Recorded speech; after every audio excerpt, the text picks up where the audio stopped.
Hello students, good morning. कल हमने किया था ligands and types of ligands. Next type is चीलेट ligand बेटा, या कीलेट लिगेंड। ये बहुत इंपॉर्टेंट है, पेपर में ज़रूर आता है। What is chelate ligand? Chelate ligand क्या होता है बेटा? When a metal is bonded to multidentate ligand, formation of ring like structure take place. देखो बेटा, जब भी कोई मेटल मल्टीडेंटेट लिगेंड होता है जो एक से ज़्यादा बॉन्ड बनाता है, ठीक है। मल्टी चाहे बाई हो, चाहे ट्राई हो, चाहे टेट्रा हो, तो वो मल्टी में ही आते हैं। तो जब भी कोई जो मेटल है वो मल्टीडेंटेट लिगेंड से बॉन्ड बनाता है तो रिंग लाइक स्ट्रक्चर बनता है। देखो जैसे ये कॉपर है, इधर भी इथाइलिन डायमीन, इधर भी इथाइलिन डायमीन। इथाइलिन डायमीन क्या होता है? NH2 CH2 CH2 NH2 NH2 CH2 CH2 NH2। Bidentate है। देखो नाइट्रोजन का एक लोन पेयर ये बॉन्ड बना रहा है, नाइट्रोजन का एक लोन पेयर यहाँ बॉन्ड बना रहा है, ये नाइट्रोजन यहाँ लोन पेयर बना रहा है, ये नाइट्रोजन का लोन पेयर यहाँ बॉन्ड बना रहा है। तो एक रिंग यहाँ बन रही है, एक रिंग यहाँ बन रही है। इसी तरह अगर ऊपर से आ जाए तो एक ऊपर बन जाएगी और एक नीचे बन जाएगी। तो जब भी कोई मेटल किसी भी मल्टीडेंटेट लिगेंड के साथ बॉन्ड बनाता है तो रिंग लाइक स्ट्रक्चर बनता है। This ring like structure is known as chelate ring या कीलेट रिंग, और इस तरह के लिगेंड को कहते हैं कीलेटिंग लिगेंड।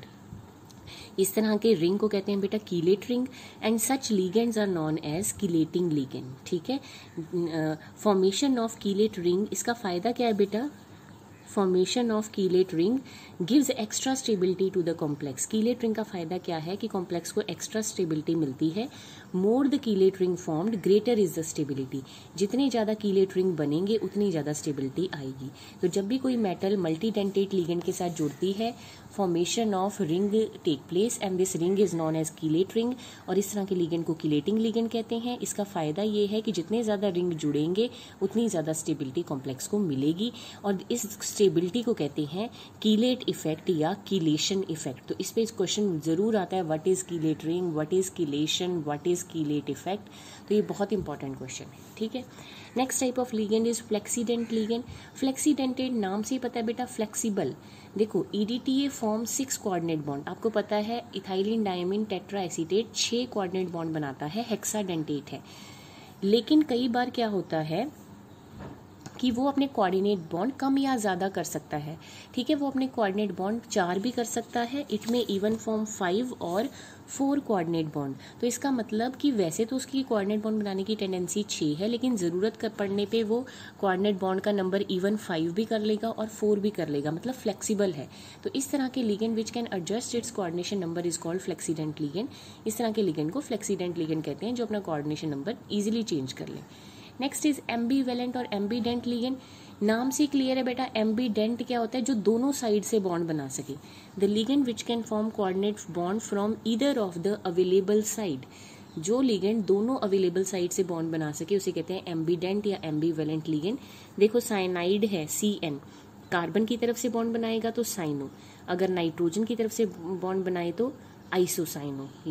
अगर कार्बन की तरफ से बॉन्ड बनाए तो साइनाइड, और अगर नाइट्रोजन की तरफ से बॉन्ड बनाए तो आइसोसाइनाइड। अब ये देखो SCN है, अगर सल्फर बॉन्ड बनाए तो थायोसाइनेटो, और अगर सल्फर की जगह नाइट्रोजन बॉन्ड बना दे तो आइसोथायोसाइनेटो, ठीक है। तो अगर दोनों एटम अवेलेबल एटम अगर बॉन्ड बना दे तो उस तरह के लिगेंड को कहते हैं ambivalent ligand. Last type of ligand है ब्रिजिंग लिगेंड। ब्रिजिंग लिगेंड क्या होता है? A ligand which is simultaneously attached to 2 separate metal atom is known as bridging ligand. वो लिगेंड जो एक साथ 2 अलग अलग मेटल के साथ अटैच हो। देखो एक लिगेंड है और 2 मेटल को जोड़ रहा है और बीच में ब्रिज का काम कर रहा है, पुल का काम कर रहा है बेटा। So that ligand is known as bridging ligand, ठीक है। Next is what is coordination sphere या coordination entity, and what is ionization sphere या काउंटर आयंस, ठीक है। Coordination sphere, coordination entity same बात है। आयनाइजेशन स्फीयर और काउंटर आयन सेम बात है, ठीक है बेटा। देखो कोऑर्डिनेशन स्फीयर क्या होता है? Metal along with all its ligand written within square bracket. Suppose ये कोई है K4FeCN6, ठीक है। Metal along with ligand written in square bracket. जो भी चीज स्क्वायर ब्रैकेट के अंदर लिखी है, ब्रैकेट के अंदर लिखी है, रिप्रेजेंट कोऑर्डिनेशन स्फीयर या कोऑर्डिनेशन एंटिटी। ब्रैकेट वाली चीज जो है वो कोऑर्डिनेशन स्फीयर है, ठीक है। And anything written outside the coordination sphere, जो भी चीज ब्रैकेट के बाहर लिखी गई है उसके आयन बनेंगे, उसे कहते हैं ionization sphere. Anything written outside the coordination sphere will dissociate in water and represent ionization sphere and these ions are known as counter ion। देखो बेटा, जो भी ब्रैकेट के अंदर है वो डिसोसिएट नहीं होता, जो ब्रैकेट है पूरा का पूरा बाहर निकलेगा, ठीक है। उसके आयन नहीं टूटेंगे कि आयरन अलग हो जाए, साइनाइड अलग हो जाए। तो जो ब्रैकेट है उसे कहते हैं कोऑर्डिनेशन स्फीयर, इसके आयन नहीं बनते। जो भी चीज़ ब्रैकेट के बाहर लिखी गई है उसके आयन बनेंगे, वो पानी में डिसॉल्व होगी, उसे कहते हैं आयनाइजेशन स्फीयर। और जो आयन निकलते हैं उन्हें कहते हैं काउंटर आयंस। देखो, जो K4 है this is ionization sphere, FeCN6 bracket के अंदर लिखा हुआ है दिस इज कोऑर्डिनेशन स्फीयर, ठीक है। फिर next definition, coordination number. Coordination sphere coordination number decide करेगा बेटा। Total number of coordinate bond made by all the ligand with central metal is known as coordination number. Central metal कितने ligand के साथ कितने coordinate bond बनाती है, that is coordination number. Coordination number आपने coordination sphere में देखना है, आयनाइजेशन स्फीयर में नहीं देखना। देखो ये कोऑर्डिनेशन स्फीयर है, मेटल कौन है, आयरन। कितने लिगेंड जुड़े हैं बेटा, 6 साइनाइड के लिगेंड जुड़े हैं। और आपको पता है साइनाइड मोनोडेंटेट है, साइनाइड सिंगल बॉन्ड बनाता है, तो आयरन के साथ साइनाइड ने 6 बॉन्ड बनाए होंगे, तो coordination number of iron is 6, ठीक है। इधर देखो, COEN थ्राइस, इसका कोऑर्डिनेशन नंबर बताना है बेटा। EN का होता है इथाइलिन डायामीन। अब आप याद करो, मेटल के साथ इथाइलिन डायामीन जुड़ा है, कितने इथाइलिन डायामीन जुड़े हैं, 3। तो इसका कोऑर्डिनेशन नंबर 3 नहीं लिख देना, क्योंकि इथाइलिन डायामीन क्या है, बाईडेंटेट। बाईडेंटेट मतलब वो 2 बॉन्ड बनाता है। अगर 2 बॉन्ड बनाता है तो 3 लिगेंड कितने बनाएंगे, 3 × 2 6 बॉन्ड बनाएंगे, तो कोऑर्डिनेशन नंबर हो जाएगा 6। इधर देखो, क्रोमियम EDTA ब्रैकेट के अंदर है, क्रोमियम EDTA, क्रोमियम तो हो गया मेटल, EDTA क्या होता है, इथाइलिन डायमीन टेट्राएसीटेट। अब ऐसा नहीं लिख देना कि इसका कोऑर्डिनेशन नंबर 1 है क्योंकि एक लिगेंड जुड़ा हुआ है, नहीं, EDTA 6 बॉन्ड बनाता है, हेक्साडेंटेट है, तो कोऑर्डिनेशन नंबर क्या हो जाएगा हियर 6, ठीक है। कॉपर के साथ 4 अमोनिया जुड़े हैं, अमोनिया बेटा मोनोडेंटेट है, सिंगल बॉन्ड बनाता है, तो इसका कोऑर्डिनेशन नंबर होगा 4, ठीक है। तो कोऑर्डिनेशन नंबर आपको कोऑर्डिनेशन स्फीयर से पता लगता है। Next is oxidation number. Oxidation number होता है ऑक्सीडेशन स्टेट, ये तो आपने +1 में भी निकाली हुई है। Total charge left on metal when all its ligand removed is known as oxidation state. Metal के ऊपर कितना चार्ज बच जाएगा जब उसके सारे लिगेंड रिमूव कर लिए जाएंगे, उसे ऑक्सीडेशन स्टेट कहते हैं या ऑक्सीडेशन नंबर कहते हैं। ऑक्सीडेशन नंबर भी ब्रैकेट के अंदर वाली मेटल का निकालना होता है, ब्रैकेट के बाहर वाली मेटल का नहीं निकालना होता, ठीक है बेटा। कोऑर्डिनेशन नंबर भी ब्रैकेट के अंदर वाली मेटल का ही देखना होता है और ऑक्सीडेशन नंबर भी ब्रैकेट के अंदर वाली मेटल का ही निकालना होता है। जैसे K4 FeCN6 है तो इसमें आयरन का ऑक्सीडेशन नंबर निकालना है, ठीक है। पोटाशियम ग्रुप 1 की मेटल है, इस पे कितना चार्ज होगा, +1, तो +1 × 4 4 आ गया, प्लस आयरन का निकालना है तो इसको X मान लोगे। साइनाइड पे चार्ज होता है -1, कितने साइनाइड है 6, तो -1 × 6 -6, पूरे कंपाउंड पे कोई चार्ज नहीं है, इक्वल टू 0, तो X आ जाएगा बेटा 2, तो इस तरह से ऑक्सीडेशन नंबर आ गया 2। नेक्स्ट देखो FeCN6 3 नेगेटिव, ब्रैकेट के अंदर वाली मेटल पे ही आपने ऑक्सीडेशन नंबर निकालना होता है, तो Fe को मान लिया X। साइनाइड पे -1 चार्ज, कितने साइनाइड हैं 6, तो -1 × 6 6 आ गया, -6 आ गया, पूरे कॉम्प्लेक्स पे कितना चार्ज है -3, तो X - 6 = -3, X आ गया +3। तो इस तरह से आप किसी पे भी ऑक्सीडेशन स्टेट निकाल सकते हो, ठीक है बेटा। Next is effective atomic number rule. Effective atomic number rule is EAN rule. EAN rule क्या कहता है बेटा, according to this rule metal form complexes so as to acquire same number of electron as are present in nearest noble gas.